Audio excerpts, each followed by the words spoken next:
আমার পছন্দের মানুষটা বিয়ে করে বউ নিয়ে এসেছে, আর তার বাসর ঘর সাজানোর দায়িত্ব কিনা পড়েছে আমার উপর। নাইস না ব্যাপারটা? আসলেই নাইস। আমার ভাগ্যে এর চেয়ে ভালো আর কী বা থাকতে পারে। বলতে বলতে ভেউ ভেউ করে কেঁদে ফেলল বিকেল। তৃপ্তি হতবাক স্বরে শুধালো, তুই রোদ ভাইয়াকে ভালোবাসতি? কই, কোনোদিন তো বলিসনি। বলতে হবে কেন? তুই বুঝে নিতে পারলি না? অবশ্য যে বোঝার সেই তো কোনোদিন বোঝেনি। কতবার আমার ভাগের লেগ পিসের চিংড়ি তার সঙ্গে শেয়ার করেছি। তুই বল, আমি জীবনে এগুলো কাউকে দেই? তৃপ্তি অপ্রস্তুত ভঙ্গিতে দুপাশে মাথা নাড়ালো। বিকেল কাঁদো কাঁদো কণ্ঠে বলল, অথচ তাকে দিতাম। তার সব কাজ আমি নিজের হাতে করতাম। বড় মা আমায় দিয়ে তার কম সেবা করিয়েছে? হ্যাঁ, তার জন্যে চুল বড় রাখলাম, অথচ আমার সবসময় ছোট চুল পছন্দ। কোনো ছেলে ফ্রেন্ড বানায়নি, সে পছন্দ করে না এসব। তাই স্কুল টু বাসা, বাসা টু স্কুল, আবার কলেজ টু বাসা, বাসা টু কলেজ করে করে জীবনের 12 থেকে 13 বাজালাম। অথচ দেখ না, যে বেয়াদবের জন্য এসব করেছি সে ঠিকই রঙ্গলীলা করে এখন বিয়ে করে নিয়েছে। তৃপ্তির বুকের উপর ঝাঁপিয়ে পড়ল বিকেল। আর্তনাদের স্বরে আওড়ালো, কেউ আমাকে বুঝল না, আমার দুঃখটা বুঝল না। বড় মা আমাকেই পাঠালো এই ঘর ঝেড়ে মুছে তার ছেলে আর ছেলের বউয়ের জন্যে চিতা সাজাতে। আল্লাহ গো! থাক, কাঁদিস না। তুই তো আমাকে বলতে পারতি একটু। আমাকে বেস্ট ফ্রেন্ড বলিস, অথচ কাজের কথাটাই বললি না। এখন আর এত হাউমাউ করে কি হবে? যা হওয়ার তা তো হয়েই গেছে। তৃপ্তি ওকে শান্ত করতে চাইল। তাতে আরও জ্বলে উঠল বিকেল। হঠাৎ কান্না থামিয়ে চিবিয়ে চিবিয়ে বলল, কক্ষনো না। আমি শান্তিতে থাকবো ভাবছিস? ইম্পসিবল।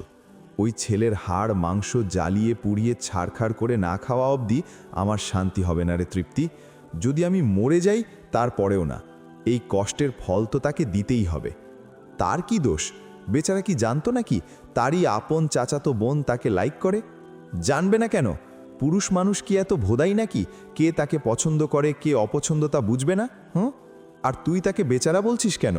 তুই কি আমার পক্ষে নাকি ওই হারামখোর ভাইয়ের পক্ষে? এই তৃপ্তি, উত্তর দে। তৃপ্তি হাত দুটো জড়ো করে বলল, আমায় ক্ষমা কর, তোদের মাঝখানে আমি ঢুকতে চাই না। যা খুশি করিস গে, এখন ঘরটর গোছা। বড় মা এলো বলে। আসুক, পারবো না আমি। বিকেল কি বুকে ছুরি গাঁথবে আর আমি তার জন্য ফুলের বিছানা সাজাবো? নো ওয়ে, পারবো না। না মানে না। তৃপ্তি মৃদু শ্বাস ফেলল। ভেতর দিয়ে হাসিতে পেট মুচড়ে উঠছে তার। বিকেলটা এরকমই, একটু অদ্ভুত, অল্পতেই অতি আবেগী। কাঁদতেও সময় নেয় না, হাসতেও না। ওর ক্রাশ লিস্টের তালিকা বিশাল বড়। তার ভেতর যারই বিয়ে হোক তাকে নিয়েই এমন হাউ হাউ করবে মেয়েটা। তৃপ্তি এই আচরণের সঙ্গে অভ্যস্ত, কিন্তু এবার যে নিজেদের আপন কাজিন মির্জা বাড়ির বড় ছেলে রোদ্দুরের দিকেও নজর দিবে পাগলি মেয়েটা, এটা সত্যিই বিস্ময়কর ব্যাপার ছিল তার জন্যে। একই সঙ্গে ভয়াবহ। রোদ্দুর ভাই জানলে মেরে হাড্ডি গুড্ডি একত্র করে জড়ো করবে। সেগুলো দিয়ে এই ঠান্ডায় আগুনও ধরাতে পারে। যে জল্লাদ ছেলে, বাপরে বাপ! পাগলিটা বুঝতে চাইছে না এভাবে কান্নাকাটি করার কোনো মানে হয়। ওরা সবাই একই বাড়িতে হৈ হৈ করে বড় হওয়া, মেতে ওঠা ভাই বোন দল। বাড়িটির নাম অশ্রুপাত। এমন অদ্ভুত নামকরণের কারণ কেউই জানে না, এমনকি এ বাড়ির সিনিয়র কর্তা উমেদ মির্জাও না। বংশসূত্রে পাওয়া এই দোতলা বাড়িতেই তারা 4 ভাই বোন মিলেমিশে বসবাস করছে। আজকালকার যুগে এমন দেখা মেলা ভার, কিন্তু উমেদ মির্জার এক কথা, যতদিন মা বেঁচে আছেন ততদিন সব ভাই বোন পরিবার নিয়ে একত্রে থাকব। তিনি যেন মনে বিন্দুমাত্র কষ্ট নিয়ে পৃথিবীর মায়া ত্যাগ করে চলে না যান। সেই মোতাবেকই নিচতলার 2 ইউনিট বড় ভাই, মেজ ভাই আর দোতলার 2 ইউনিট ছোট ভাই এবং একমাত্র বোন ভাগ বাটোয়ারা করে সুন্দর মতো থাকছেন। বড় ভাইয়ের ঘরে 2 ছেলে মেয়ে, রোদ্দুর এবং মিশি। মেজজনের 2 মেয়ে, তৃপ্তি এবং স্বস্তি। ছোট ভাইয়ের একমাত্র মেয়ে বিকেল, আর ফুপুর 2 ছেলে সৌম্য, দীপ্র। এই 7 ভাই বোন এ বাড়ির প্রাণ যেন। ওদের চঞ্চলতায়, মুখরতায়, হৈহল্লায় মির্জাবাড়ি সরগরম হয়ে থাকে সব সময়। তবে আজকের বিষয় ভিন্ন। আজ এবাড়ির বড় ছেলে এমন একটি কাণ্ড ঘটিয়ে এসেছে তাকেও ঘূর্ণাক্ষরেও কল্পনা করতে পারেনি। সময়টা বিকেলবেলা ছিল। ভাত ঘুম সেরে যে যার মতো উঠে ব্যস্ত হয়েছিল কাজে। সন্ধ্যের নাস্তা, রাতের রান্না কি হবে তাই নিয়ে গুজগুজ চলছিল রান্নাঘরে। ছেলেমেয়েরা সবাই বসেছিল বাড়ির মধ্যখানের এক টুকরো উঠোনটায়। কুয়াশার চাদর নামছিল ঝুপ করে। ঠিক সেই সময়টায় কলিং বেল বাজল মূল দরজায়। দীপ্র উঠে এলো দল ছেড়ে। দরজা খুলতেই আর্ত চিৎকার ভেসে এলো মুখ থেকে তার। সজোরে চিৎকার করে বলে উঠল, ভাইয়া! সেই আর্তনাদে পড়িমড়ি করে ছুটল সবাই, যে যেখানে ছিল। এমনকি বিকেলও। মেয়েটা সবেমাত্র তার আর্টের সরঞ্জাম নিয়ে বসেছিল। একটা সূর্যাস্ত ডোবা আকাশকে ফ্রেমবন্দি করার শখ অনেক দিন যাবত। আজ সেই ইচ্ছে নিয়েই আটসাট হয়ে বসেছিল, কিন্তু তাকেও উঠে ছুটতে হলো শেষমেশ। উঠবার সময় নীল রংটা ছলকে পড়ে হাত, জামা, পায়ের কিছুটা অংশে দাগ ফেলল। বিকেল পাত্তা দিল না। রোদ্দুর ভাইয়ের কি হলো তাই জানা মুখ্য বিষয়। দেখা গেল মানুষটার কিছুই হয়নি। 6 ফুট 3 ইঞ্চির শটান দেহখানা টান টান করে দাঁড়িয়ে আছে পাথুরে মুখ করে। তবে পাশে দাঁড়ানো 5 ফুট 9 ইঞ্চির মেয়েটাকে চিনতে পারল না বিকেল। মেয়েটার চোখ ভরা কৌতূহল, কেমন ড্যাব ড্যাব করে চেয়ে চেয়ে দেখছে সবাইকে, এমনকি বিকেলও। ওকে দেখে রোদ্দুরের হাতটা আঁকড়ে ধরল আরও শক্ত করে। বিকেল বিস্মিত। তার পরপরই জানল সবচেয়ে অপ্রিয়কর সত্য কথা। মেয়েটা আর কেউ নয়, তারই পছন্দের মানুষটির সদ্য বিবাহিত স্ত্রী। বিকেল এখনও কাঁদছে, চোখ জোড়া লাল হয়ে ফুলে গিয়েছে তার। নিজে কিছু করছে না, তৃপ্তিকেও নড়তে দিচ্ছে না। তৃপ্তি হতাশ, কি বলে যে সান্ত্বনা দেবে ঠিক বুঝে আসছে না তার। একটা হাত পিঠের ওপর রেখে ঘষে চলেছিল। এমন সময় ভিড়িয়ে রাখা দরজাটা টান হয়ে খুলে গেল। তৃপ্তি চমকে উঠে দেখল রোদ্দুর এসে দাঁড়িয়েছে, চোখ মুখ নির্লিপ্ত, যেন কোথাও কিছু হয়নি। তৃপ্তি কিছু একটা বলার জন্য ঠোঁট সামান্য ফাঁক করতেই চোখ ইশারায় তাকে থামতে নির্দেশ দিল রোদ। ঘরের ভেতর ঢুকে তৃপ্তিকে বাইরে চলে যেতে ইশারা করল রোদ। বিকেল দেখল না কিছুই, তার পিঠ পিছনে রোদ্দুর দাঁড়িয়ে। তৃপ্তি ভাইয়ের কথা মোতাবেক ঠেলে বিকেলকে সরালো বুকের ওপর থেকে।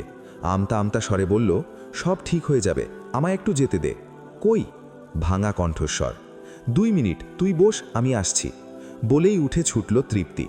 তার যাওয়ার পণে অনুসরণ করেই পেছন ফিরে চাইল বিকেল, আর চমকে উঠল। মানুষটা পাঞ্জাবির 2 পকেটে হাত ঢুকিয়ে দাঁড়িয়ে তার দিকেই চেয়ে আছে। ভাবভঙ্গিতে কোনো বিকার নেই। বারে বাহ, এর জন্য কিনা কেঁদে কেঁদে মরছিল সে। নিজেই নিজেকে ধিক্কার জানিয়ে উঠে পড়ল বসা থেকে। লাফ দিয়ে চলে যাওয়ার জন্য পা বাড়াতেই একটা হাত বাড়িয়ে টেনে নিজের বুকের পাটাতনে আছড়ে ফেলল রোদ্দুর। বিকেল আতকে ওঠে। এত কাছে এর আগে কোনোদিনও আসা হয়নি। কোথায় যাচ্ছিস? ফিসফিস করে জানতে চাইল সে। বিকেল মুছড়ে উঠতে উঠতে জানালো, জাহান্নামে। গলা দিয়ে কথা নয়, যেন আগুনের হলকা বেরোচ্ছে তার। হাসল ছেলেটা। ওখানে যাওয়ার পারমিশন তোকে কে দিয়েছে? আমার যেখানে খুশি আমি সেখানে যাব, পারমিশন নেওয়ার কি আছে? আমার পারমিশন ছাড়া এক পায়ে এদিক ওদিক হলে ভেঙে হাতে ধরিয়ে দিতে 2 সেকেন্ড লাগবে না যে ভুলে গেছিস? ওটা আগের হিসেব, এখন ভিন্ন। কি ভিন্ন? তোমায় বলতে পারবো না রোদ ভাইয়া, ছাড়ো। ছাড়বো না, আমি কিন্তু চেঁচাবো। চেঁচা? বেশি করছো? জানিসই তো বাড়াবাড়ি আমার রক্তে মিশে আছে। ভালো হচ্ছে না কিন্তু। কবে ভালো কিছু করেছিলাম আমি? রোদ ভাইয়া? কে? আমার হাতটা লাগছে। এইবার ছেড়ে দিল রোদ্দুর। বিকেল সুযোগ পেয়েই সরে দাঁড়ালো। হাতটা দেখলো ভালো করে, লাল হয়ে গেছে জায়গাটা। এত শক্ত করে চেপে ধরে কেউ? পাঠার বাচ্চা একটা। দুনিয়ার আর কারো বেলায় কোনো মাথা ব্যথা নেই, যত জোরজারি সব তার সঙ্গে। তোর বউটা যেন তোর চেয়েও ডাবল তেড়া হয়। তুই যদি ডানে যাইতে বলিস, সে যেন বাঁয়ে যায়। তোর জীবন যৌবন সব যেন জ্বালিয়ে পুড়িয়ে ছাড়খাড় করে দেয়। দোয়া করে দিলাম, বদদোয়া। ফু। মনে মনে বিড়বিড় করে বিকেল। তার ফু শেষ হতেই হেসে ওঠে রোদ্দুর। বিকেল ভ্রু কুচকে তার দিকে চেয়ে শুধারো, কি? রোদ্দুর 2 হাতে মুখ চেপে ধীর পায়ে দরজার কাছে গিয়ে দাঁড়ালো। দুধারে মাথাটা নাড়তে নাড়তে বলল, কিছু না। তারপর ফট করে দরজাটা আটকে দিতেই লাফিয়ে উঠল বিকেল। কি হলো এটা? দরজা আটকাচ্ছ কেন? বলতে বলতে এগিয়ে এলো চপল পায়ে। রোদ্দুর ঘুরে দাঁড়িয়ে আকস্মিক বিকেলের হাত দুটো মুঠোয় ভরে নিয়ে বলল, শান্ত হ, কিছু বলেই চলে যাব। সিন ক্রিয়েট করছিস কেন? আমি সিন ক্রিয়েট করছি? আমি? তুমি আসলেই একটা লুচু। বউ যদি দেখে বোনকে নিয়ে এক ঘরে দরজা আটকে আছো, কি ভাববে কি? চোখ মুখ শক্ত হয়ে গেল রোদ্দুরের। এমন কিছু বলতে পারে বিকেল কল্পনাতেও ভাবেনি ছেলেটা। বিকেলও কোনোদিন ভাবেনি রোদের সামনে এমন আচরণ করবে সে। সবসময় মাথা নিচু করে চুপচাপ সব মেনে আসা বিকেলের আজ কি হলো? কিছুই পরোয়া করতে চাইছে না যেন। সত্যি সত্যি রোদ্দুরের এমন কাজ মানতে কষ্ট হচ্ছে তার। বুক জ্বলে পুড়ে ছাই হয়ে যাচ্ছে। না পারছে কাউকে বোঝাতে, না পারছে নিজেকে শান্ত করতে। তাই তো না চাইতেও উঠে আসছে এলোমেলো কথাবার্তা। সামনাসামনি থাকলে ভয়াবহ কাণ্ড হতে পারে ভেবেই বিকেল বাইরে বেরোনোর জন্য অস্থির হলো। তাতে রোদ্দুরের মেজাজ চড়ল চটপট করে। গলার পারদ তুলে শুধালো, সমস্যা কি? আমার সঙ্গে এর আগে এক ঘরে থাকিসনি নাকি? এখন এত ঢং কেন? ওই যে বললাম, এখন হিসেব আলাদা। কিসের হিসেব আলাদা? আমার বউ হলেই তুই তোর ইচ্ছা স্বাধীন মতো যা খুশি তাই করতে পারবি? আপনি যদি যা খুশি করতে পারেন, আমাদের করায় দোষ কিসের? কি বললি? কি বললি? আবার বল। বলতে বলতে বিকেলকে দেয়ালে ঠেস দিয়ে দাঁড় করালো রোদ্দুর। চেপে ধরল হাত দুটো এক হাতে, অপর হাতের 2 আঙুলে থুতনি চেপে চোখ গরম করে শুধালো, কি যেন বলছিলি? আবার বল এখন। ওম ওম কিছু একটা উত্তর দিতে মুখ খুললেও উচ্চারণ করতে পারল না। রোদ্দুর আরও জোরে চাপা দিয়ে ধরল। এবার ব্যথায় গুঙিয়ে উঠল মেয়েটা। রোদ্দুর ছেড়ে দিল। গম্ভীর কণ্ঠে সাবধান করল, তোর ভণ্ডামি দেখতে এ ঘরে আসিনি, একটা কথা বলতে চেয়েছিলাম। বাট যাগ্গে, আমার ঘর থেকে বের হ। নেক্সট টাইম এ ঘরে তোকে যদি দেখি, তোর হাড় আস্ত থাকবে না একটাও। অসভ্য নে, ভুলেই গেছিস কিভাবে বড়দেরকে রেসপেক্ট দিয়ে কথা বলতে হয়, তাই না? গজরাতে লাগলো সে। বিকেল চোখ মুছতে মুছতে বেরিয়ে এলো। মনে মনে আওড়ালো, পাঠার বাচ্চা পাঠা, আমায় এত দুঃখ দেওয়া, হাতে গালে হৃদয়ে। তোকে যদি এর চেয়ে অধিক দুঃখে দুঃখিত না করি, তাহলে আমার নামও বিকেল মির্জা নয়। তোর ফুলসজ্জার শয্যাকে আজ যদি না শুয়েছি, তাহলে তোর একদিন কি, আমার যতদিন লাগে, জাস্ট দেখ তুই। মেহেরজান আদিবার থুতনি ধরে বললেন, মাশাআল্লাহ, চাঁদের টুকরা নাতি বউ আমার। ও রোদ, এইরম পরি তুই খুঁজা আনলি কোনহান থেকে রে? আদিবা শরমে নাই, গদগদ হয়ে চিবুকের সঙ্গে বুক মিশিয়ে নিয়েছে, পারছে না মিশে যেতে সোফার ভেতর। বিকেল দাঁড়িয়ে আছে রাগ শূন্য মুখে, চোখ জোড়া লাল তার। তাই দেখে মেজো চাচি লতা জানতে চেয়েছিলেন, তোর চোখে আবার কি পড়ল রে? ছানি পড়ছে মেজমা, কাটকাট গলায় জবাব ছুড়ে গিয়ে সরে পড়েছে। লতা থতমত খেলেন, এর আবার কি হলো? সৌম্য চোখের ইশারায় জানালো সে কিছুই জানে না। স্বস্তি ফিসফিস করে বলল, এই নিয়ে 14 বার দাদি এই কথাটা বলল। একটা মানুষ এক কথা কতবার বলতে পারে রে আপা? বিকেল ভাবলে শিন গড়ায় জবাব দিল, যতবার মন চায়, এ বাড়িতে আজ থেকে যার যা খুশি তাই করবে। তোমার আবার কি হলো আপা? তুমি এমন চেতে চেতে আছো কেন? তোর কি তাই মনে হচ্ছে? অবশ্যই তোমার চোখে মুখে রাগ উপচে পড়ছে। এই রাগ দেখাবে বড় মা, সেই দেখো না বউয়ের জন্য জমিয়ে রান্না করছে রাতের। শুধু বড় বাবাই নিশ্চুপ, বাদবাকি সবাইকে দেখে মনে হচ্ছে এগুলো ডাল ভাত ব্যাপার, তাই না? হবেই তো, এ বাড়ির সুপুরুষ তো সে, নিশ্চয়ই তুলে নিয়ে এসেছে কোনো রানী মহারানী, তাই কারো কোনো মাথা ব্যথা নেই। তুই আমি করলে এতক্ষণে ত্যায্য করে দিত।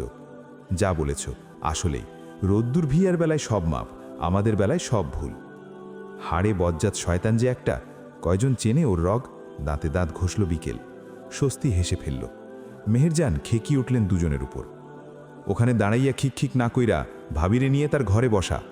মাইয়াডা নয়া আইসে, ভয়ে কাঁপতাছে কেমন, ওর লগে কথাবার্তা কইয়া হালকা কর। এ বিকাল, এ ছেড়ি আইয়া নিয়া যা তোকে ভাবিরে। আমার বাল মনে মনে আউড়ে স্বস্তিকে ঠেলা দিয়ে সামনে এগিয়ে দিল সে। পেছন থেকে বলল, নিয়ে আয় তোর ভাবিকে। তারপর নিজে গটগটিয়ে এগোলো দীপ্রর খোঁজে। রোদ্দুর ভাইয়া তার ঘরে আছে, আজকে তার ঘরেই নতুন বউ নিয়ে বাসও হবে। যা করার ওখানেই করতে হবে। দীপ্রকে পাওয়া গেল তার ঘরেই, খেলছিল ফোনে। ফুপি নেই, সৌম্য নিচে, এই সুযোগ। বিকেল দীপ্রকে ডেকে নিল। আয় না ভাই, প্লিজ প্লিজ। দীপ্র বিরক্ত হয়ে বলল, আমার গেমটা ধরলেই একটা না একটা জ্বালা হাজির হয়, একটু শান্তিতে খেলতে পারি না। তোমার কি চাই? হুঁ, তুই আয় একবার, যা করতে বলবো জাস্ট চুপচাপ করবি, কাউকে বলবি না, কাউকে না, একদম সিক্রেট রাখবি। বিনিময়ে 1000 টাকা দেব। চকচক করে উঠল দীপ্রর চোখ জোড়া। সিরিয়াসলি? আরে হ্যাঁ, 3 সত্যি। আচ্ছা, অগ্রিম 500 দেব, আসবি? আসব। দীপ্রকে নিয়ে চলে এলো সেই ঘরে। পা টিপে টিপে এগোলো তারা। দীপ্রকে দিয়ে দেখালো ভেতরে রাক্ষসটা বসে আছে কিনা এখনো। দীপ্র সাধারণভাবেই হেঁটে হেঁটে ঢুকে আবার বেরিয়ে এলো। নেই কেউ। বিকেলের বুকের উপর থেকে একটা বড় পাথর সরে গেল। তাড়াতাড়ি করে ভেতরে ঢুকেই দরজা দিল আটকে। বরযাত্রা কোথায় গেছে কে জানে। যাক, যে চুলায়, তারই সুবিধে হলো। যা করতে এসেছে চুপচাপ করেই বেরিয়ে যাবে, কেউ কিছু টের পাওয়ার আগেই। এরপর যা হলো তা ঘটতে সর্বোচ্চ মিনিট 2 সময় লাগলো বিকেলের। অ্যাটাচড বাথরুম এই ঘরটায়।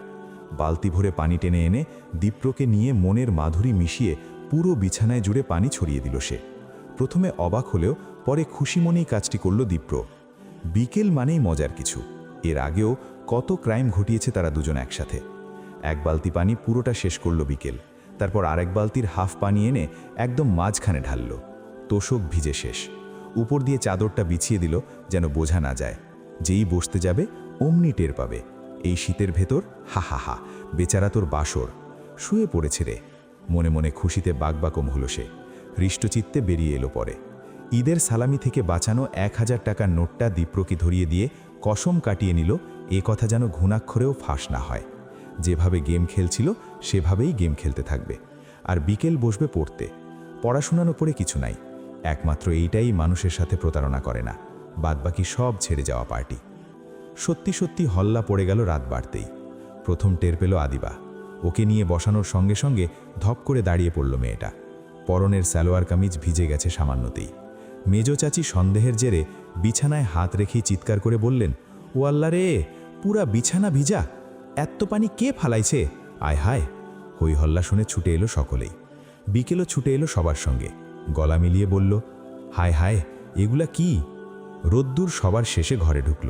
সে গিয়েছিল ছাদে সিগারেট টানতে। চিৎকার চেঁচামেচি শুনেই নিচে চলে আসা। বড় মা ছেলের দিকে তাকিয়ে উদ্বেগ জড়িত গলায় শুধলেন, দেখ না বাবু, পানিতে ভিজে চুপচুপা, পুরা এসব কে করল? রোদ্দুর কিছুই বলল না, শুধু কেমন চোখে বিকেলের দিকে তাকাতেই বিকেল দাঁতগুলো বের করে হাসি দিয়ে বলে ফেলল, কেমন ভাবি গো আমাদের, আয় হায়, এসেই মুতু দিয়ে পুরো বিছানার সর্বনাশ করছে। তার কথায় উপস্থিত বাচ্চাদল হেসে উঠল খিলখিল করে। হাসল না কেবল রোদ্দুর মির্জা, চোখে মুখে অমানিসার অন্ধকার তার।